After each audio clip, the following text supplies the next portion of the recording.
ngasishu channel sigi mekedi article ngatang share tawjage Manipur top channel bu ma'am support tawiyu ski content sigi maming sna ma'am sigidi mana leitriba karigino haiba wahang ama galoinana sigi article si ma'am da share tawjarake wairu bada sak saringai da khak sitpagi nap sitpagi makhol taraba numituma sak adum sadre puk thange thalu thaloi tu khangu thakta phuk adum hogatle napka khaka aniasi pothok amatane onthokna hangoi jakre masi ai khaktana hangoiba posak amadi karisu eramloi angang amang asoi asimasuni aina yamna hangoi jaba amaga hairagadi haying na singba ohoi na singba jiba singnadi makogi khwaidigi pamlaba balance diet haibadu oiramgani haina khali ngasigi article asi fawba hek iba hangoijai mataki wafam asi karidagi khalakpano haibadu amuktang sampatna saithajarake nahan nongmadi lockdown komthorakpagi apha apunaba kaya lairaktaba asida iril turel torban koiba chatli numidang wairamni kanamta yaude ithantani kilometer kuntrani koiramgani aigi scooter adu tonglaga yengba nungai isang sangladana torbansu iselsu matang sabada photo su copy mobile phone puthok tuna aina mina bu kari amu khalam gadoribano photo kapningba ama leire kaina photo kapluba yaba lamnate manipur dadi khupak sagadoribani mata amani khupak sagera hairakpada mai ngangani haibayai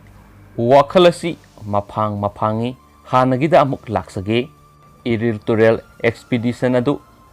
aigi scooter ga ibani dani maunaha ama iril turel da phi suhawi angang anauba senba mali mana suriba ningthagi masu yenglaga khangi asauba khudeng amada sarap haiba phisu hidak adu haplaga isingda zom sui madu loiraga turel gi thongra adu da putharaga turel isingda ningtha mayamado tarun sengna thadui madanate maunha kaya masu phisu banataba irujaba nga phaba kyani khara salaga marak turel mapanda amang sang kaya masu ure laingakna turel khongbanda amang sang sahandanaba thabak nongma natraga nongmadi soidana lakhatkani thajai hangoi jakhre masidagi masum sing turel da sumdring sen thabui yamna farak taba dasamani aina wakhalda khali kunmathoi suba sahi sagi ahanba mapungni ko hujikse wa mi yaman khidana konaba ngamdraba jani sakholakpagi matung ina ok amadi nganu loiba sisu san loiba sisu turel khongbal yamna unare mai pakpa karbarni ok loibagi masumadu turel gi ngana hauna sajaribani pukri khongban lairakta nganugi saktapham lairaktaba asisu turel na kohanbiri turel singasigi marakta khwaidigi afaba ising piriba amadi mahau laiba ising pibiriba turel asi iril turel su amani iril turel gi ising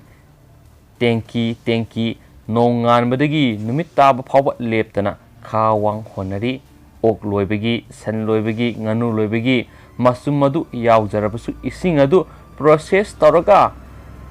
thakadoribanina thoina adum kairam loi matamamada iril turel asi mang laingakna saba mang uramde turel khongbalda asibadu putharaga pung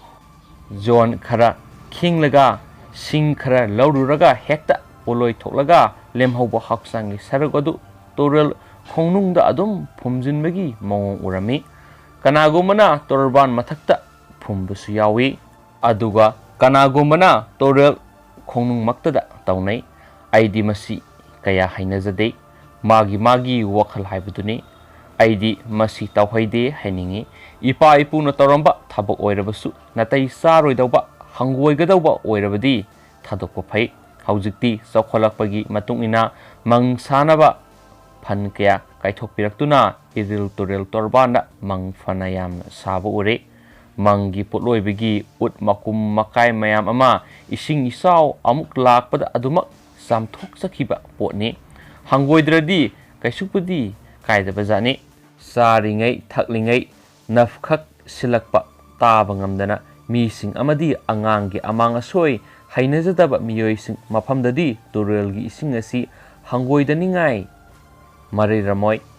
wetland kanba turel ising kanba uwa kanba loinamak darkarni nongma natraga nongma turel ising kannanaba laklaba lup amatang tholaklabadi mana phangbasu yai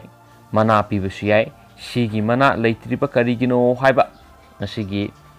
article asi mayamna tabiba loraba matungda mayamgi wakhalonda kari lebibige habdu sungsoi soidana comment box ta comment angkatang thambiramo haina Manipur top channel gi makedigi su request tawjari amasu mayam se aini si pathok saki bisda katang nuai tabi yaroga su mayam ngakpigani aduga makha chatharak poina atop maruiba paung katanga mayam da hapsaramge loisilak poina maruiba paung masang katanga mayam da hapsaramge yamnamak thajaningai oidaba paung mani mayam Imphal West District ki manung sana lukar mayai lekai rabies na naba hui amana sikpadagi yamna singningai oiba mongda miyoi ama sire hairi laibak thiba thaudo aduda laikhidraba miyoi adugi maming Sinam Babu Sainipu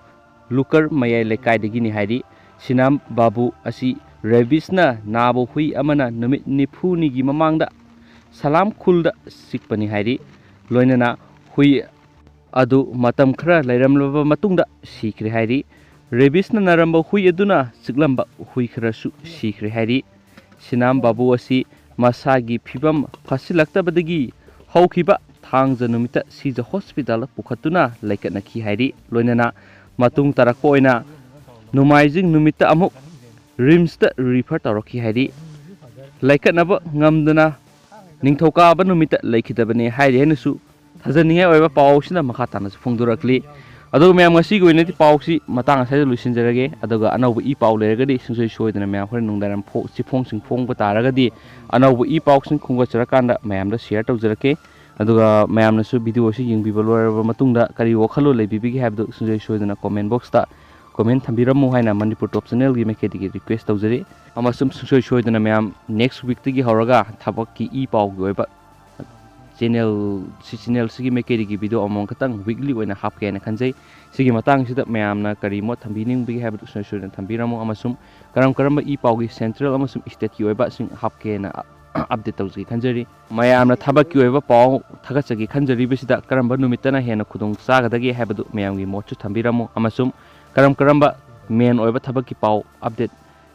hena pihaning bi habdu su thambiramu haina comment box channel sigi mekedi request tawjari do me hojigo inadi matang asari kainersi aina pathosagi bi soikiba lan ki bi kyar su myam ngak pigane thank you